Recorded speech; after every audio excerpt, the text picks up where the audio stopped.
बोलो गणेश भगवान की जय। बुधवार व्रत कथा। एक समय की बात है कि साहूकार अपनी पत्नी को लाने के लिए अपने ससुराल गया। कुछ दिन रहने के बाद उसने अपनी पत्नी के साथ अपने घर आने की सोची। दुर्भाग्य से उस दिन बुधवार का दिन था। लड़की के परिवार वालों ने कहा कि आज बुधवार का दिन है, जो कि किसी कार्य हेतु शुभ नहीं माना जाता है, इसलिए आज तुम मत जाओ। किंतु साहूकार ने किसी एक की न मानी और पत्नी समेत अपने ससुराल को घर प्रस्थान कर दिया। रास्ते में साहूकार की पत्नी को प्यास लगी। उसने साहूकार से कहा। साहूकार ने कहा, तुम बैलगाड़ी में ही बैठे रहो, मैं पानी लेकर आता हूँ। जब वो पानी लेकर आया तो उसने देखा कि उसकी शक्ल का एक आदमी उसकी पत्नी के साथ बैठा है। तब उसने जाकर उस पुरुष से पूछा कि तुम कौन हो? तब उसने कहा, मैं साहूकार हूँ। और फिर दोनों के बीच में झगड़ा शुरू हो गया और वहाँ के लोग और कुछ सिपाही आ गए, जिन्होंने एक स्त्री से पूछा, तुम्हारा पति कौन है? तब वो इसका उत्तर न दे सकी और साहूकार अपने मन में कहने लगा कि ये प्रभु, ये कैसी लीला है। तब आकाशवाणी हुई और बोली, मूर्ख, आज तो बुधवार का दिन था, तब भी तूने आज ही गमन किया। ये सब भगवान बुद्ध देव के प्रकोप से हो रहा है, वो तुझसे रूठे हुए हैं। तब साहूकार ने भगवान बुद्ध देव से क्षमा याचना की। तब तो आकाशवाणी खत्म हो गई और इंसान के रूप में आए बुद्ध देव भी अदृश्य हो गए। और फिर साहूकार अपनी पत्नी संग घर गया और भगवान बुद्ध देव की पूजा की। जो भी इस व्रत का कथा को सुनता है, उसको बुधवार की यात्रा करने का पाप नहीं लगता है। समतापुर नगर में मधुसूदन नामक का एक व्यक्ति रहता था। वह बहुत धनवान था। मधुसूदन का विवाह बलरामपुर नगर की सुंदर और गुणवती लड़की संगीता से हुआ था। एक बार मधुसूदन अपनी पत्नी को लेने बुधवार के दिन बलरामपुर गया। मधुसूदन ने अपनी पत्नी के माता पिता से संगीता को विदा कराते हुए कहा। माता पिता बोले, बेटा आज बुधवार है, बुधवार को किसी को भी शुभ कार्य के लिए यात्रा नहीं करना चाहिए। लेकिन मधुसूदन नहीं माना। उसने ऐसी शुभ अशुभ की बातों को नहीं मानते हुए बात कही। बहुत आग्रह करने पर संगीता के माता पिता ने विवश होकर दोनों को विदा कर दिया।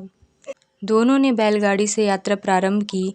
2 कोस की यात्रा के बाद उसकी गाड़ी का एक पहिया टूट गया।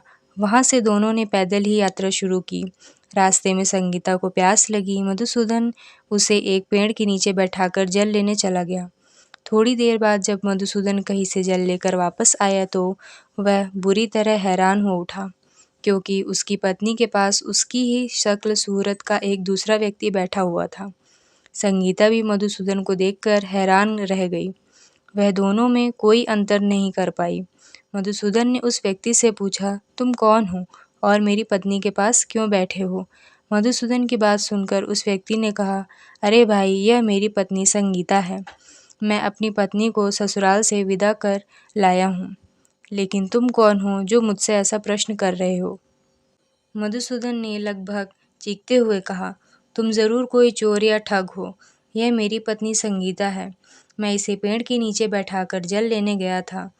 इस पर उस व्यक्ति ने कहा, अरे भाई, झूठ तो तुम बोल रहे हो। संगीता को प्यास लगने पर जल लेने तो मैं गया था।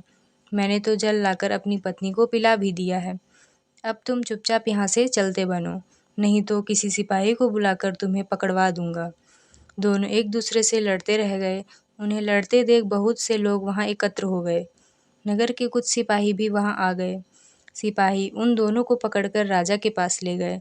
सारी कहानी सुनकर राजा ने भी कोई निर्णय नहीं कर पाया। संगीता भी उन दोनों में से अपने वास्तविक पति को नहीं पहचान पा रही थी।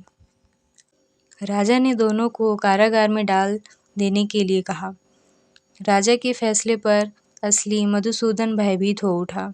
तभी आकाशवाणी हुई, मधुसूदन, तूने संगीता के माता पिता की बात नहीं मानी और बुधवार के दिन अपने ससुराल से प्रस्थान किया। यह सब भगवान बुद्ध देव के प्रकोप से हो रहा है। मधुसूदन ने भगवान बुद्ध देव से प्रार्थना की कि हे भगवान बुद्ध देव, मुझे क्षमा दीजिए। मुझसे बहुत बड़ी भूल हो गई। भविष्य में अब कभी बुधवार के दिन यात्रा नहीं करूँगा और सदैव बुधवार को आपका व्रत किया करूँगा। मधुसूदन के प्रार्थना करने से भगवान बुद्ध देव ने उसे क्षमा कर दिया। तभी दूसरा व्यक्ति राजा के सामने से गायब हो गया। राजा और दूसरे लोग इस चमत्कार को देखते हैरान हो गए। भगवान बुद्ध देव की इस अनुकंपा से राजा ने मधुसूदन और उसकी पत्नी को सम्मानपूर्वक विदा किया। कुछ देर चलते रास्ते में उन्हें बैलगाड़ी मिल गई। बैलगाड़ी का टूटा हुआ पहिया भी जुड़ा हुआ था। दोनों उस पर बैठ के समतापुर की ओर चल दिए। मधुसूदन और उसकी पत्नी संगीता दोनों बुधवार को व्रत करते हुए आनंदपूर्वक जीवन यापन करने लगे। भगवान बुद्ध देव की अनुकंपा से उनके घर में धन संपत्ति की वर्षा होने लगी। जल्द ही उनके जीवन में खुशियां ही खुशियां भर गई। बुधवार का व्रत करने से स्त्री पुरुषों के जीवन में सभी मंगल कामनाएं पूरी होती हैं और व्रत करने वाले को बुधवार के दिन किसी आवश्यक काम से यात्रा करने पर भी कोई कष्ट भी नहीं होता है। तो बोलिए गणेश भगवान की जय।